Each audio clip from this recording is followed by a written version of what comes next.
we go. Here you go. Welcome, Miss Sam. How you doing today? Doing well. Doing well. Good to go. Well, let's get set live with your financial literacy course. Hey, Mr. Edgar, how you doing today? All right, sir. Well, we will let you, the floor is yours, and let you introduce yourself and go from there. Well, good morning. My name is Pam Luckie. My husband Edgar in the background here. We are both licensed in financial services. Been working together for 17 years. I've been in this business for 20. And we are going to share with you today some educational concepts and some other things. It's going to probably feel like you're taking a drink from a fire hose. Because there's a lot of information, but if there's anything that you're interested in more information on, we'll share contact information as well. But the company I work with, we lead with education. So that's where we're at with this. Let me share my screen here.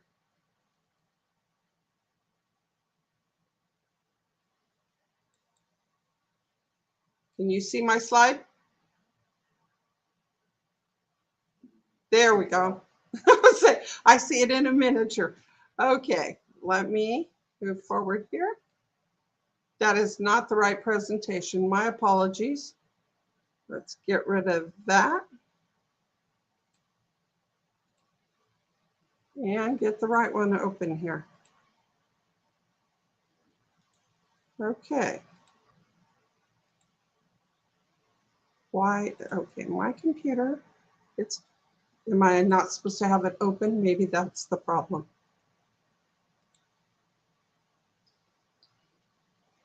We did try this the other day and it did work just fine. Now it's not working fine. Let me. Take your time, it'll pop up. Yeah, that's not the way I work.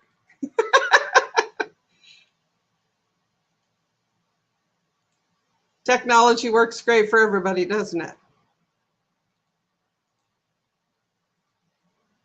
And for some reason, it does not want to show this presentation.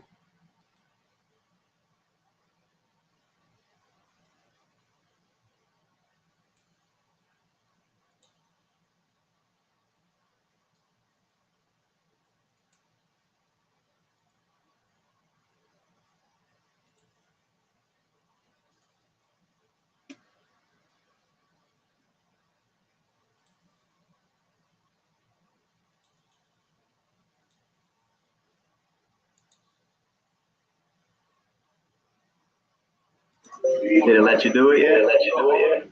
It's uploading it. Gotcha. Processing.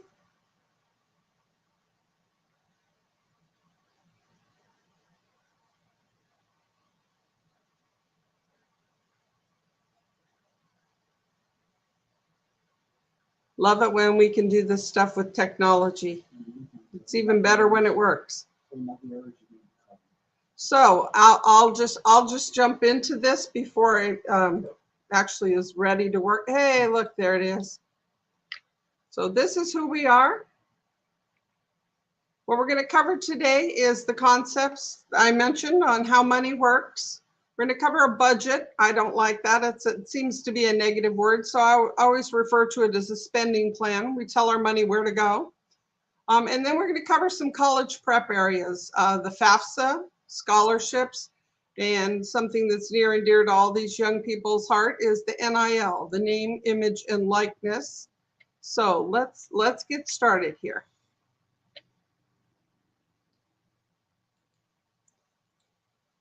There are things we can control and there are things we cannot control. Unfortunately, we can't control what Social Security is going to do. We can't control our employer. Unfortunately, these days, we can't control taxes, inflation, the cost of gasoline, all that fun stuff that's going on, nor can we control the risk of a single investment.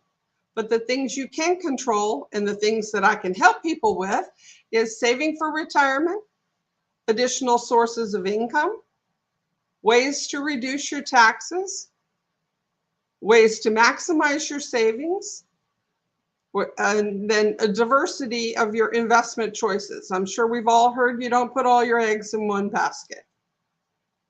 So there's 3 accounts when you're looking at a complete savings program that you need to have. You need to have an emergency fund. You need to have short-term savings. Emergency fund is money that, God forbid, with the title, an emergency comes up. Something breaks. Short-term savings is more of something you're going to need in 3 to 5 years. If you're going to buy a new car, if you're planning for a down payment on a house, you buy anything you plan a fancy vacation, anything you're going to use in the next 3 to 5 years. Long-term savings is planning for children's college education, retirement. Those are considered long-term investments. So it pays to start investing early. If you started with a one-time investment of $1,000 and assuming a 9% rate of return, by the age of 67, if your parents put it in $1,000 and they invested it when you were born, you would, at age 67, you would have $406,000 from that $1,000. If they waited until you were 16 years old, you would end up with $96,000. If they waited until you were 40, we're going to think about start saving for retirement, because that's when people seriously start thinking about it. You would only have $11,000 at age 67. So it pays to start early. A little bit of money over a long period of time ends up to be a lot of money. The power of compound interest. Albert Einstein says this is the 8th wonder of the world. And it's amazing once you understand how it works. If you just had $100 a month and you had allowed it to compound using the 9% hypothetical here, you would have over $470,000 after 40 years. Well, most of us, $100 extra in our budget is not necessarily feasible, but you could start with $20 a month. And that same $20 a month accumulated over time would be $94,000. So a little bit of money over a long period of time. Now, this is the concept that got me excited about working with people and their money, because this is a simple concept, a lot of numbers on the screen here, but I'll explain it. But your application of this concept will change your financial future. You take the interest rate you're getting and you divide it into the number 72, and it will approximate the number of years it takes for your money to double. So if you start with a 3% rate of return, we're going to assume somebody has $10,000 to invest. So at 3%, your money doubles. 3 into 72 is 24 years. So in 24 years, your money becomes $20,000. And in 48 years, your money becomes $40,000. Now, the banks aren't even giving us 3% right now, but assuming they were, you would end up with $40,000 at the end of 48 years. So if you were to get 6%, you double the interest rate. Most people would assume that you double the amount of money you make. But what happens is you actually double the doubling periods. 6 into 72, now your money doubles every 12 years. So 10,000 becomes 20, and 24 years becomes 40, 36 years becomes 80, and you end up with $160,000. That's not double, that's actually quadruple the amount of money you have. Now, if you were to get a 12% rate of return, and if you'd like to talk about where we can get that, we can talk about that offline, but 12 into 72 is 6. So every 6 years, your money is doubling. So we've doubled the interest rate, but we've also doubled the number of doubling periods. So 10,000 becomes $2.5 million. Same 48 years, same amount of money you started with, but the amount that you're getting on your money, the interest rate you're earning on your money, is what makes the difference. Now, most banks and insurance companies know this, because they're loaning credit cards out at 12%. You can borrow money on a credit card for 12%. They're earning the 2.5 million. They're earning the big amount of money, and they're not even giving you the 40,000. So based on the rule, you end up with 6 times more money at 12% than you do at 3%. So it's not necessarily the money you have, it's the vehicle in which you put your money that allows it to compound for you. Then we have, so the 3 areas that are most important in your finances are to make sure you protect your income, to make sure that you've got investments so that you've got retirement. Most people think retirement is an age, but it's an amount of money. And then to eliminate debt, because debt is usually what's restricting most people's finances. That's when you look at your budget, that's where most of people's money go. There's 2 types of debt, though. There's revolving debt. Most of us are familiar with credit cards. You pay a payment, but the interest in it just keeps accumulating. And then you have fixed debt. Fixed debt would be your car payment, your student loan payment, a house payment. Those are fixed. The monthly amount you pay already has the interest figured in, and it has a certain amount of time when you write the contract initially that you have to pay it off. So revolving debt, if we have 17,000 in both of them, I'm going to show you how they work differently. 18%, so the interest rate's the same and the payment's the same. But because it's not a fixed time frame to pay it off, paying off this 17,000 in revolving debt actually takes you 17 years and 2 months to pay off, and you've paid $12,500 in interest. Whereas if it's a fixed debt, same amount of money you borrowed, same interest rate, same payment, you're paying it off in 3 years and 2 months. So the type of debt you have is as important as how much debt you have. It's important to be able to get it into a fixed debt type of situation. Now we teach debt stacking. Debt stacking is we list all the debt, all the people you owe money to. You start with the lowest amount to the highest amount. In this example, we have a retail credit card, 2 regular credit cards, Visa, MasterCard when I call them regular credit cards, a car loan, and a mortgage payment. So all of those combined together are $2,720 a month that are being paid out. We take the lowest one and we pay it off as soon as possible. Now what we're doing with that is we're increasing the excitement level in getting rid of debt. So you take the 220, now it's paid for. We're using the same amount of money to pay off your debt. So you pay the 220 toward the credit card that you're already paying the 353. Now you're paying 573 to that, and you're accelerating how quickly that one gets paid off. That one gets paid off, you apply both of those previous amounts, including the amount you were paying for the car loan, into the car loan. We're still paying the $2,720 a month. See how quickly that accumulates and gets rid of those debts. What this shows here is without doing that, you'd been out of debt in 23 years.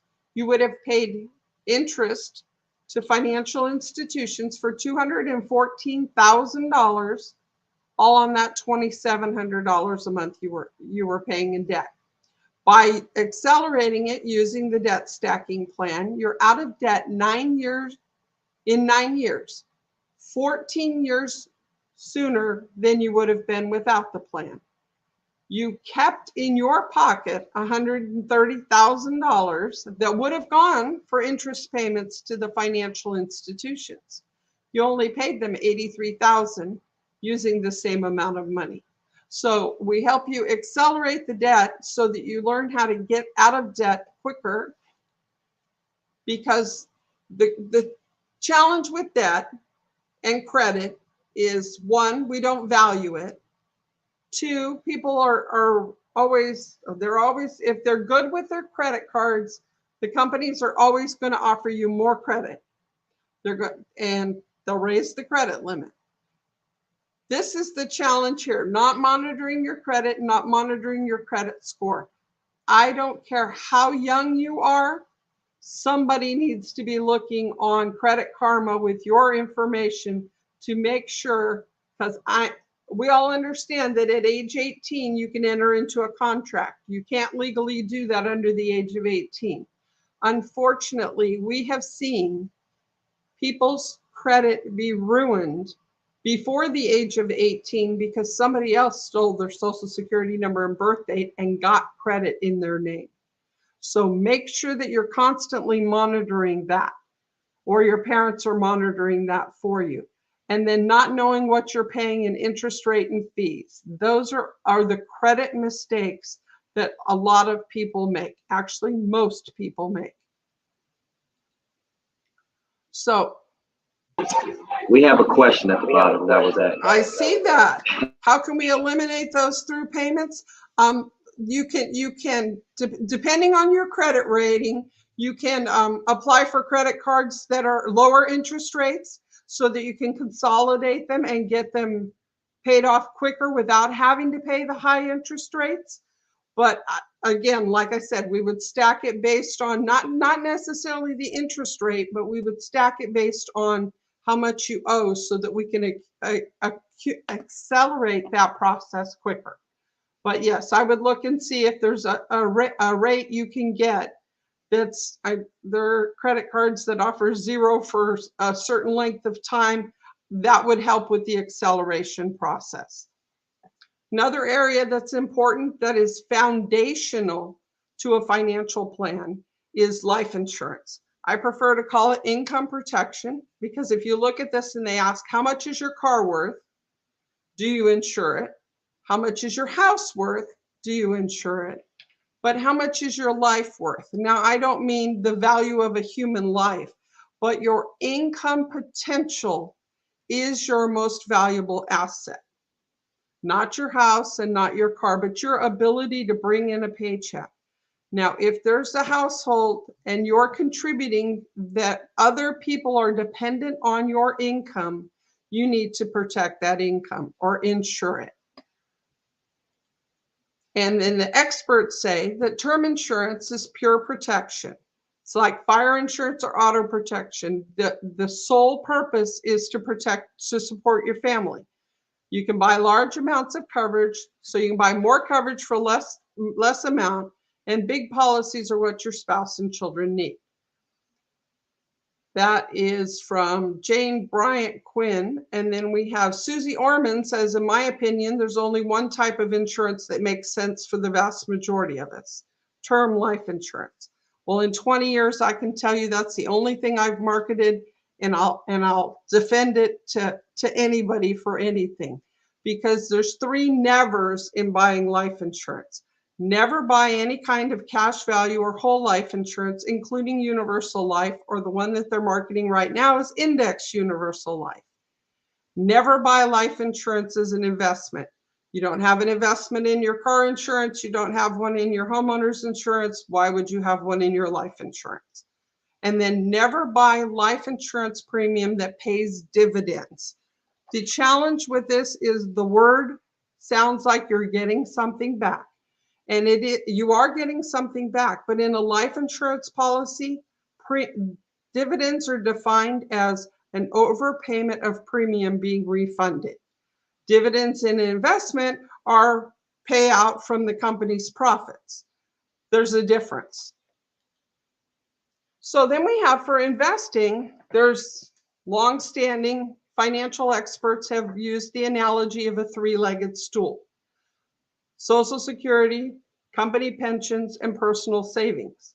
However, most of us know that the days of having a company pension are dwindling unless you work for a government or a municipal agency.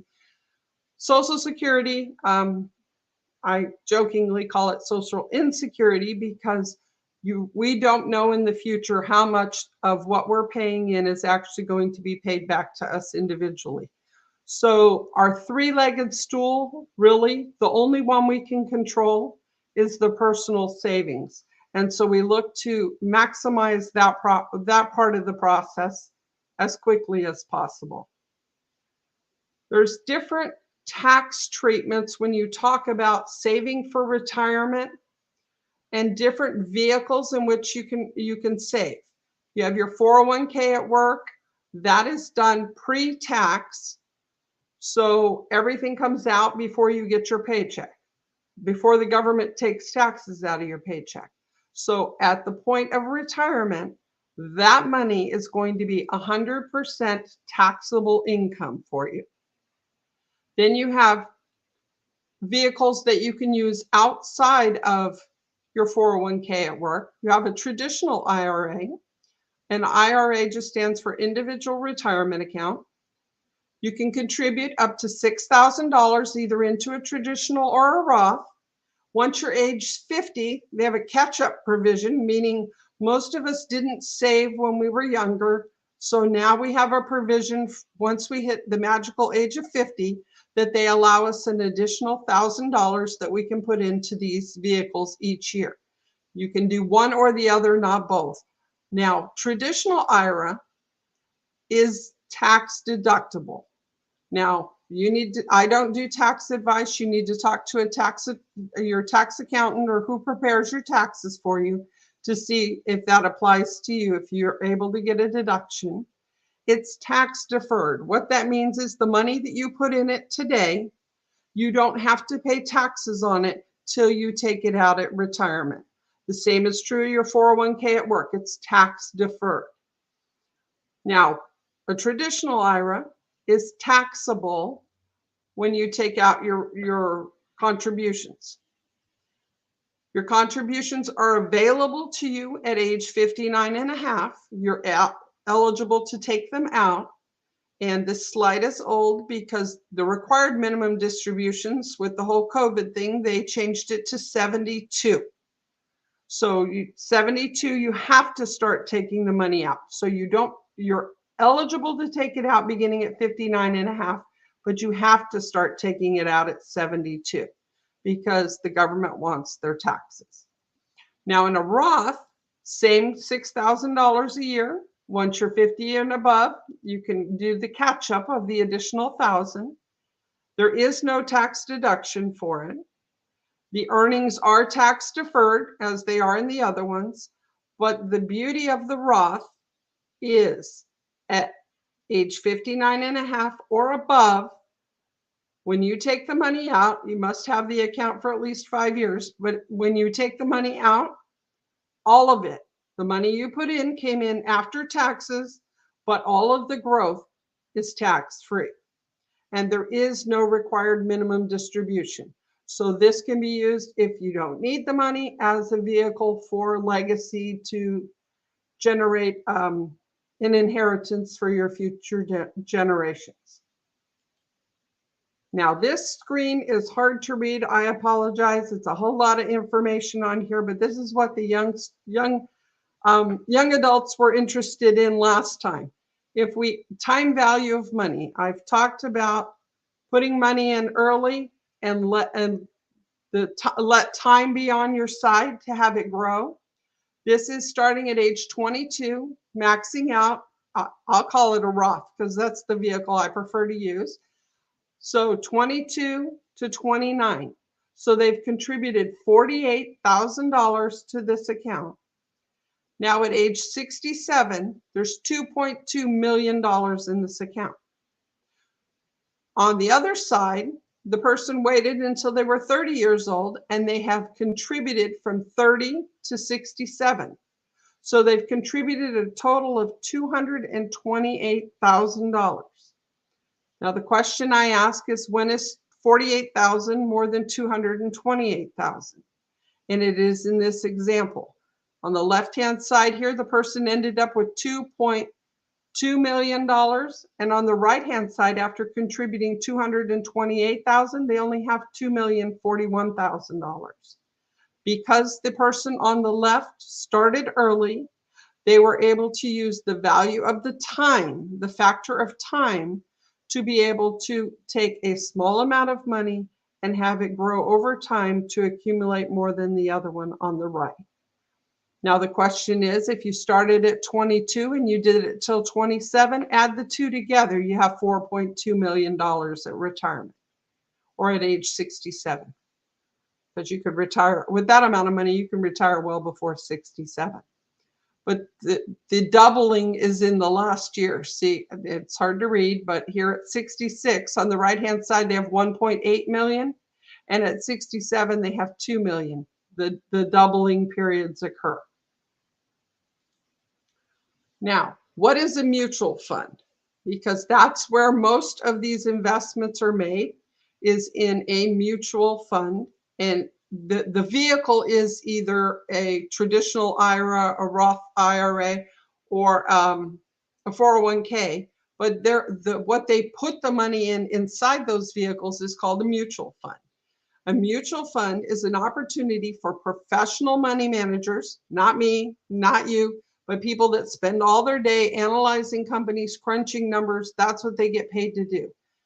They take our money along with other investors and they pool it together. So the individual investors with their $25, $50, $75, $200 a month, they pool it together and they invest it in the global economy.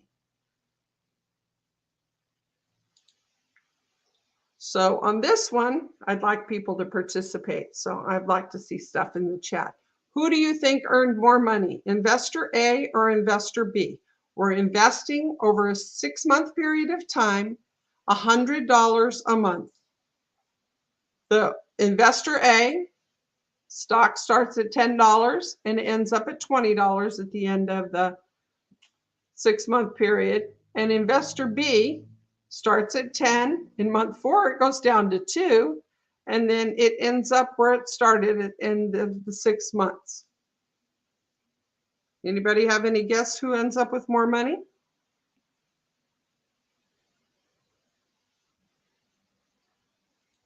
Well, investor B ends up with more money, but let me show you. Investor B is what the market is doing right now. Investor A, in month 1, it's $10 a share, so they got $10 shares. So it's more important to worry about how many shares you're accumulating than it is to worry about what the value of the shares are. In month 2, it's $12 a share, so that $100 purchased less shares. Month 3, it was $14, so they're getting less and less each month. Month 4, $16. Month 5 is $18. And then in month 6 is $20. They only got half as many shares. So you end up with 42 shares. At $20, 42 shares. I didn't do the math ahead of time, so I'm going to do it right now. $20 times 42 shares is $840. So then you have investor B. Investor B has $10 the shares and month 2, so they're paying less per share, so they're ending up with more shares, and my slides on top of each other, but they end up with 125 shares. So 125 shares at the closing price of $10 a share, that's $1,250. So they ended up with more value for their $600. They actually doubled their money than investor A, who was always in a rising market. So people are concerned when the market dips. That is a good thing when you're in the accumulation phase. Now, when we get closer to needing retirement money, we move you from the accumulation phase to the preservation phase. But when you're working toward retirement and putting money away on a systematic basis, you want to have the market be fluctuating, and fluctuating down actually benefits you because you end up with more shares. So there's 3 things to focus on when you're working on investing, and they're all start with the letter D. Dollar cost averaging doesn't sound like what I call it systematic investing. putting the same amount of money away each month. So you take advantage of the months that the market dips, and you're able to have that. And then you get the what we call the rebound. When it goes back up, now the shares that you bought when it was lower, you have more shares and the price goes up. Then discipline, that is simply staying the course, doing it, not looking at it emotionally, but just consciously each month investing. And then diversification, we've all heard, don't put all your eggs in one basket. You want them spread across different types of industries and then different sizes of companies. And those are done within a mutual fund. What I didn't say when I was talking about the mutual fund is a mutual fund has anywhere from 100 to 150 different stocks in the fund. So you can do it. The path to financial independence starts with understanding these concepts and implementing them. Winning the war is winning the battles on a day-to-day basis. And you can put together a simple plan and follow it. I do a complimentary financial plan for anyone that wants one. And we cover where you're at today, where you want to be in the future, and a path to get there. So with that, I'm going to cover a little bit of the other areas here. A budget and a spending plan is simply taking your income versus your expenses, determining what you need, and the other thing is wants. This is a challenge that one of our daughters had given to her in high school in her, they called it bonehead math class, but it was a basic math class that taught real life examples. So go through your room and in your bathroom and list what's there and determine what's the cost involved and what are wants versus needs. Have a worksheet that is available if anybody's interested. I have a simple one for students, and it's on that blank sheet. A simple one for students, and then a more complicated one for parents, or more complex one for parents that are interested. Be happy to share that as well. Now we'll get into the college prep stuff here, because I know we're looking at young adults here, not quite adults, high school students that are looking to go to college. And if for the school year starting in the fall, the application for next school year is the free application for federal student aid, or everybody refers to it as the FAFSA, is available beginning October 1st. The earlier you get the information in, obviously we don't have taxes for this year in October, but you can usually guesstimate unless something's really strange, because it's done based on the tax year previous. Then you have scholarships. Now scholarships are either merit-based, which are based on either academics, a special talent, a trait, or an interest, or there's financial aid that is financial or income-based. Now, where do you find these things? There's a bunch of different places to find them. The high school counselors, the guidance counselors usually have access to what is local.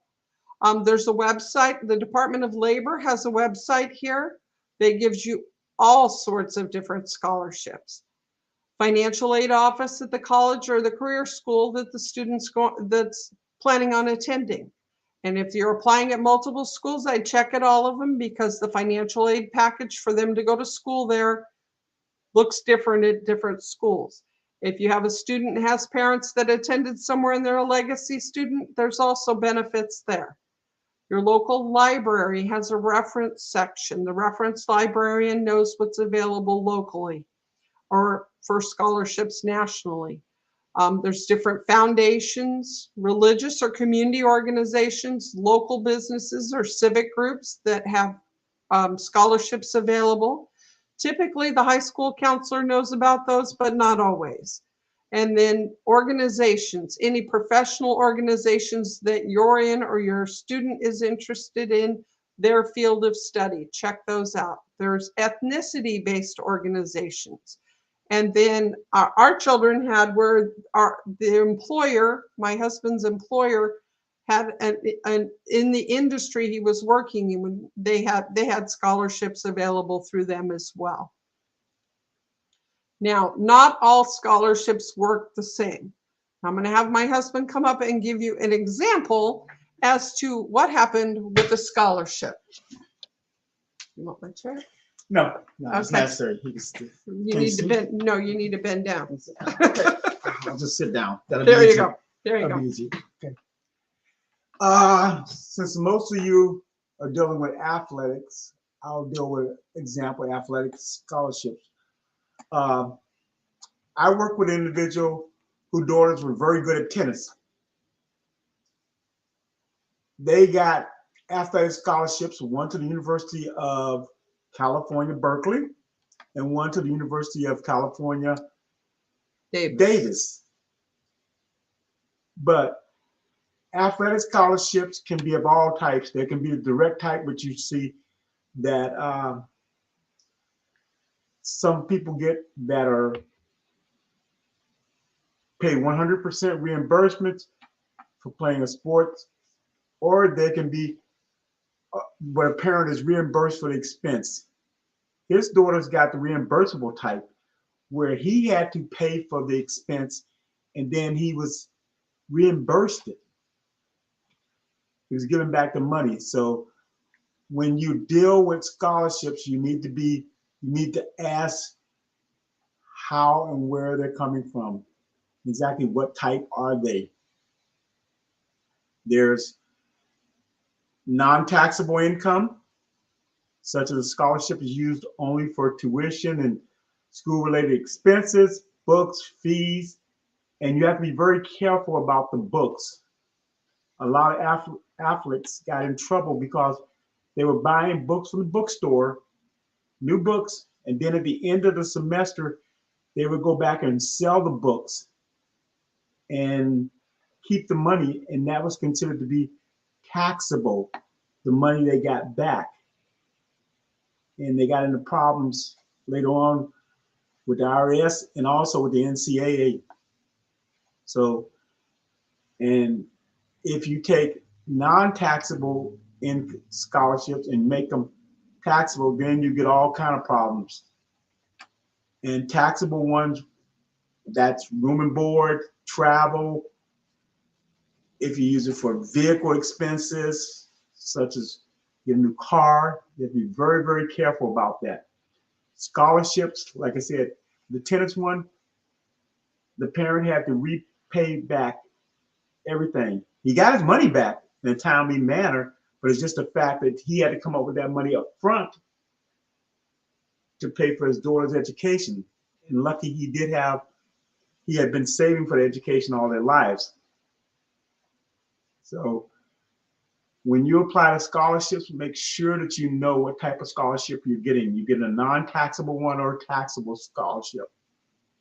And that would be very important, or reimbursable. And there's many other types. And depending on your state, there can be certain things.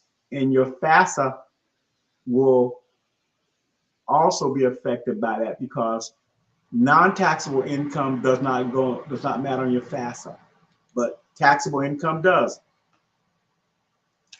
And then NIL, which is everybody's great thing. Mostly it's for athletes, but it's not really. It's for any college student that sells their likeness and name or brand. It's new to athletes because before it made you ineligible if you did this. Last year was the first year the NCAA actually did this, and it was pretty much, there was some regulation, but there was not. And it's all over, it's in all levels. And I can only speak for the state we're in, Virginia. Virginia does not have any laws that regulate NIL at all. The high school associations do. They make a leap, but the state of Virginia does not have any. There's legislation proposed on both the state level and on the federal level that will affect your scholarships with NIL money. Just remember, NIL money that you get, you have to be doing something for that money. You have to do a function, and it's considered taxable income. And you must be very careful how you do it. You can't get money for being a football player, but schools can help you negotiate deals. And some universities have negotiated deals for their programs. The best reference source I found is Villanova University has a school of sports law in their law school. They have a complete brochure dealing with NIL, and it's constantly being changed by the law school. They have answered almost all the questions, including, can you have an agent? Can you not have an agent? When it does, it has, how do I manage my brand? They have all kinds of things, including where do you go? They have certain vendors. Where do you go to get vendor information about how you put it on as an app? And they have the latest legal aspects of it. I recommend, it's about 77 pages. I recommend parents read it thoroughly. I recommend you students go there and read it because it will enlighten you about the latest things, and it goes even to the history of NIL. How did it become, how it became. And I only see this as getting bigger and going into more sports besides basketball and football, expanding to the smaller sports. You have corporations now getting involved in it. Everybody from professional organizations, the PGA, the Golf Association, the Tennis Association, Major League Baseball. You have the WWE, professional wrestling, sponsored athletes, and not only in, you would think in wrestling, but in all atmosphere, in all sports, the basketball players, swimmers, everything. So there's a lot of money out there. Local car dealerships, home builders, but you have to be doing something to get this money. They just can't give it to you. You have to have a job. If you make a commercial for the car dealership, if you do event, but be careful what you receive as things. They can give you product also, but that product will be taxable, and the taxable amount will be what the government considers it. So if you get a car, you may have to end up paying tax on that car, the value of that car. So you have to have that cash money because that's the taxable income. So be very careful about that. They pay out NIL money, will come out on a 1099. So a 1099 is a contract employee. If you make over $600 in a year, they're required to give you a 1099. And yes, you need to file taxes. As a minor, you can earn income and still file taxes as your own individual. It doesn't have to be under your parents' income, to answer the question that was put on the screen. Right. And that's why I recommend the Villanova. It even approaches the tax. It even tells you about the taxes from a legal standpoint. And not only, since Villanova is in Pennsylvania, it's covering Pennsylvania, but it's also covering the whole United States. And answer some questions that may not be there. There are some high school athletes in other states that do have NIL contracts. There's a couple in New York, in California. I think there's 5 famous ones. Probably the most famous athlete to start the deal was a basketball player at UCLA, Ed O'Banion.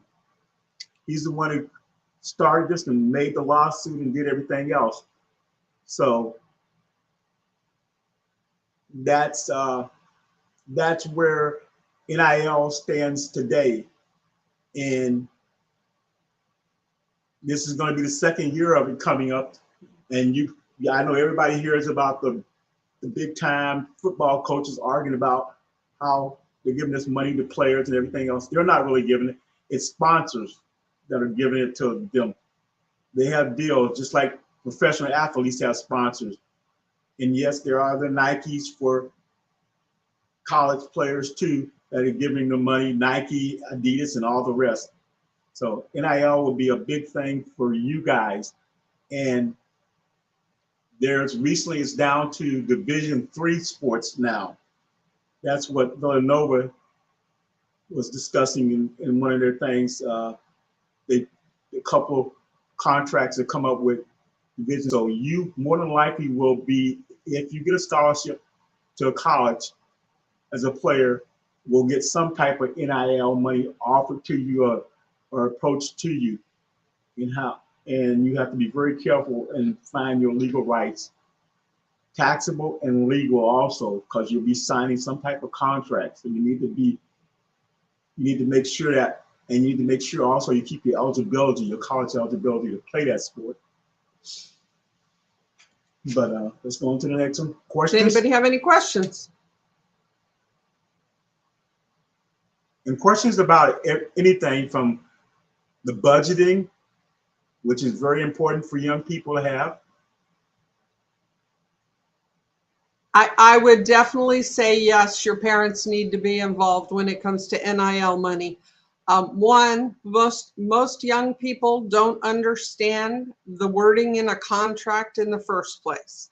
So I would definitely, if it's not your parents, an adult that you trust with your financial information, that you trust, that has guided you, a mentor, a coach, something like that. If not your parents, but I would definitely include them all in the conversation before you put your name in the ink or on a stylus to sign a contract. Yeah. And the Villanova handout addresses that question very well. You will like the answer they have. They have a very good answer for you about how do you get your parents involved, professional people involved, and whether you're eligible to have an agent or anybody else involved. So that's why I said I can't recommend that before you make any step to doing anything with NIL money that you read that brochure. I'll go back to that just so you have access to that page. Does anybody else have any questions? Anything that was covered? How do you get the budgeting worksheet? Next thing I was going to ask is anybody that wants any future information or any more information about what they heard today. My phone number is 540-300-5246. If you will text me your name and your email address, I will add you into my CRM system that keeps updated on people's educational stuff that we send out, different information. We got a quarterly newsletter and that type of thing. If there's something specific like the budgeting worksheet, either for the student or for the parent, that you'd be interested in, I'd be happy to share that as well. And I personally can't recommend enough that you do a budget, regardless to what kind of money you're getting in. Every person that's on this webinar gets some type of funding in. So the better you start out, the habits of being able to have a spending plan, a written spending plan that you can look at and that you are accountable to, whether it's for your daily activities such as school, video games, or whatever, that'll that will pay benefits in life because you're creating a habit. The things that stop people from becoming financially successful is they do not have habits. They're not used to being disciplined about how and where they do their money because there's so much variety of choices. You know, it's like having 500 TV channels. You can't watch 500 TV channels, so you have to be disciplined enough to pick out the channels you want to watch. Same thing with your finances. You have to be able to be disciplined enough to know that you're not going to be able to buy everything you want or be able to think. It's what's my long-term goal? And you have to set a long-term goal up for your life and know how you want, what kind of lifestyle you want to eventually have in your life. And as you see, it's all possible. Most of you are between 16 and 18 years old. In 48 years, you add that up, you still, if you're 18, you still will be 66 years old, which is young, with a life expectancy of 80 years, and you have $2.5 million or more if you start saving now. You know, how do you start a good practice and habits? Well, first off, define what it is you want and what is it I need to do on a daily basis that will help me get what I want.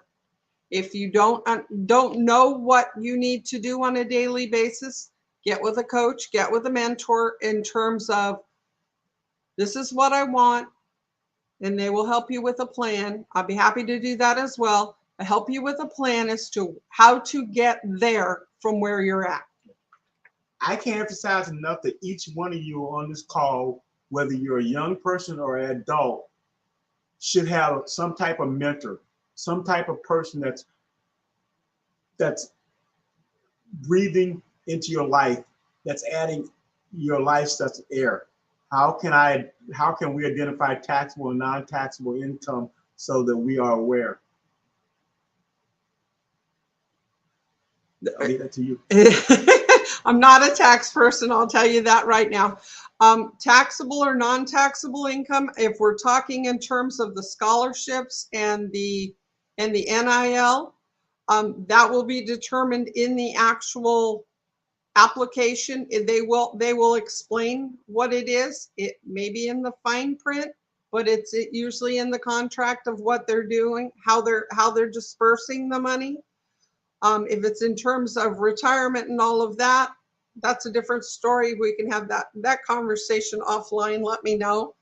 But when it's the scholarship or the NIL, that is usually determined in the actual contracts.